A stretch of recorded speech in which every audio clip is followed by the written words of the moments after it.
Israel's Peace Disease. Daniel Greenfield's column for Monday, May 7th, 2012. For the last 20 years, Israel has been swept into an obsession with few parallels except to the Dutch tulip economy. Except, instead of tulips, its commodity of choice is an even more insubstantial thing, the faint promise of peace. Peace fever is the disease consuming Israel as surely as the Black Death took Europe. If the Dutch traded fortunes for flowers, the Israelis have traded away most of their territory for worthless pieces of paper that last about as long as a tulip. Mostly, like Madoff's investments, after they wither and die, it turns out they were never worth anything to begin with. Take the Camp David Accords, greeted with insane romantic fervor in Jerusalem and European capitals, but resented and despised by Egyptians as a reminder that their army failed to destroy Israel. It was a worthless accord that gave Egypt a vast amount of territory in exchange for maintaining a status quo that it had no choice but to maintain after losing multiple wars. With the fall of Mubarak, it was revealed that the accords were never more than moonbeams and fairy dust. A puff of Arab Spring, and they are gone. Camp David was an illusion, but the Oslo Accords are a delusion. A tulip economy where Israel doles out fortunes in money, land, and power in exchange for the promise of peace and an end to the violence tomorrow. Always tomorrow. The most devastating impact of the delusion isn't on the cemeteries where children lie side by side with soldiers, on the broken homes and synagogues of Gaza, and on the tightening circle of terror around Jerusalem. Like all delusions, its most devastating impact is on the mind. The conflict has formed into two camps. The Muslims are pro-Palestine, the Jews are pro-peace, which means they are both pro-Palestine and pro-Israel. They are for Israel and for the terrorists trying to destroy Israel. What does being pro-peace actually mean? It means believing above all else that peace is possible and that it will come riding in on a white donkey in our time, if we just want it badly enough. The last 20 years have been hard on the illusion of peace. As the violence goes on year after year, it has become necessary to assign blame somewhere. There are the Dershowitzes who say that Israel wants peace, but it lacks an amenable peace partner. There are the Friedmans who say that both sides lack leaders who want peace. And there are the Baynarts who blame Israel for not seizing the opportunity to make peace. Only one of these positions is logically supportable within the context of the peace delusion. If Israel lacks a peace partner, then why not abandon the whole peace process, reclaim the territory, expel the terrorists, and restore order? If both Israel and Palestinian Authority are hopeless, then what is there to negotiate when neither party wants peace? Blaming Israel is the only internally consistent position for a peace advocate because it avoids coming to grips with the futility of negotiating with terrorists. The only way to sustain the peace delusion is by blaming Israel, and that very act concedes the hopelessness of the Palestinian Authority and the farce of negotiating with it. Why blame Israel? Because Israel is democratic, it has a vibrant opposition, it is peace-loving, it is capable of change. Israel is everything that the people it is trying to make peace with aren't.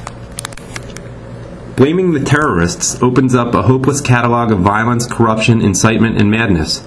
There is no way to catalog all that and still honestly go on believing that peace is possible. To browse memory or pal watch is to confront the tragedy of life and let the illusions and delusions die, as all folly does when exposed to the light.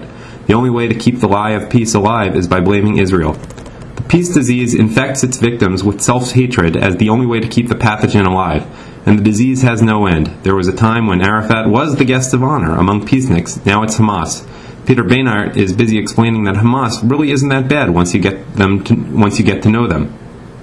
Forget the genocidal Hamas charter. The wunderkind of the anti-Israel peace camp says, just pay attention to a few selected excerpts from their interviews to the foreign press. And why not? It's what the peace camp did with Arafat, and that worked out great. Why not do it with Hamas? What's the worst that could happen? The internal logic of the disease is inescapably consistent. We had to believe in Arafat in order to believe in peace. Now that our peace partners have expressed a preference for Hamas over Fatah, we have to believe in Hamas to believe in peace. But the one thing that sufferers of the peace disease have to believe above all else in order to remain consistent is that Israel is at fault. Any deviation from that is an inconsistency. That inconsistency is why the pro-peace, pro-Israel side can always win on the facts while still losing the debate. They can lay out their case against Fatah and Hamas in all its glorious detail, the incontestable facts, the quotes and the documentation, and then they finish with an absurdity that unmakes their position. Israel still wants peace, yet if half of what they say is true, then who is there to have peace with? The The other side is not bogged down by such contradictions. Their consistent narrative is that Israel has repeatedly avoided sincerely making peace. Whatever Israel has done, does, or will do is not enough. It can never be enough, because if it were enough, there would be peace. And there is nothing that the terrorist populations can do that is too horrifying, too repugnant, or too great a breach of faith. If they trade in Fatah for Hamas, then the Beinarts will dutifully pop up to introduce us to the newly peaceful Hamas and the same old intractable Israel. I think it's Beinart, by the way. I've been mispronouncing it. Why then should the Palestinian Arabs make peace with the Jewish ogre and its checkpoints and walls, its bomb-sniffing dogs, right of return, and settlements? They shouldn't, is the implication. The terrorists have every right not to want peace with us. It is we who must strive to prove ourselves worthy of even sitting at a negotiating table with them. It is we who must aspire to the moral level of Fatah or Hamas, who still do not believe that we want peace as much as they do. Sick, demented, twisted?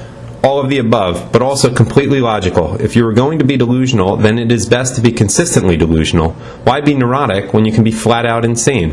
Why settle for a second-rate phobia when you can go for full-on schizophrenia? Hope and faith often dance close to the level of madness. Sustaining misdirected hope in the face of reality requires a great deal of faith or delusion. Delusional does not mean stupid. Highly intelligent people are more likely to be deluded because they have a greater capacity for imagining and then rationalizing the delusion. A stupid person would assume that being shot at marks the end of peace negotiations. It takes a highly intelligent person to rationalize the shots as not an attack on him, but on the negotiations, which are the only way to stop the cycle of violence. Some financial observers have hypothesized that the problem with our economy is that it is run by highly intelligent people. They may have a point. Stupid people can lose money, but they can't create imaginary money, and they are always waiting for the police to show up at their door with a warrant. Highly intelligent people, though, can create entire tiers of imaginary value and trade them back and forth in a glorious tulip economy, which everyone believes in, until unaccountably the whole thing evaporates because it was never there. Israel's peace economy is the work of highly intelligent people trading real-world items for an imaginary currency that they have turned into their national existence. Their burning conviction is that the only reason the imaginary currency has not realized its full value is because they have greedily not given up enough real-world items to make the imaginary currency appreciate in value. It's not a mental illness unique to Israel or to Jews. It is how cons work. Once you've been conned, you either wise up and move on, or you protect your sunk cost, your self-esteem, and your credibility by throwing in more good money after bad.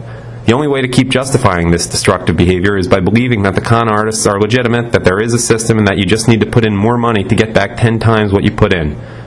I want peace. I also want to cure all diseases and universal happiness and immortality for all.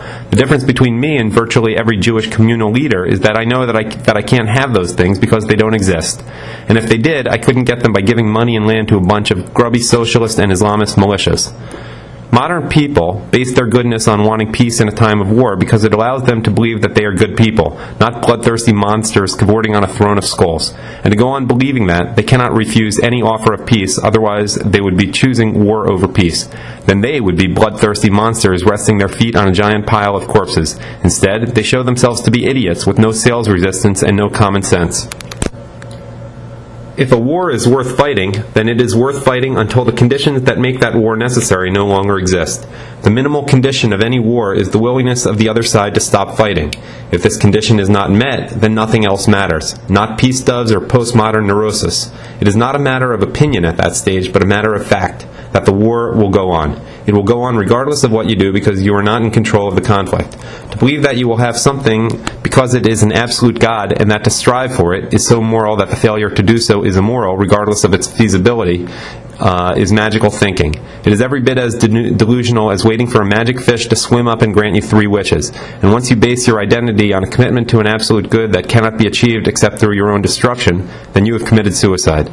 That is Israel's peace disease in a nutshell. It is not unique to Israel. It can be found in America and Europe. It can be found anywhere modern and enlightened people fail to come to grip with the necessity of violence in the affairs of men and escape into illusion and delusion instead. It is a fatal disease. It does not kill quickly or cleanly. It is an agonizing fevered death filled with hallucinations, peace doves circling the ceiling, amputation after amputation, bloody limbs piled on the altar of peace that burns and burns until everything is consumed and only the ashes remain.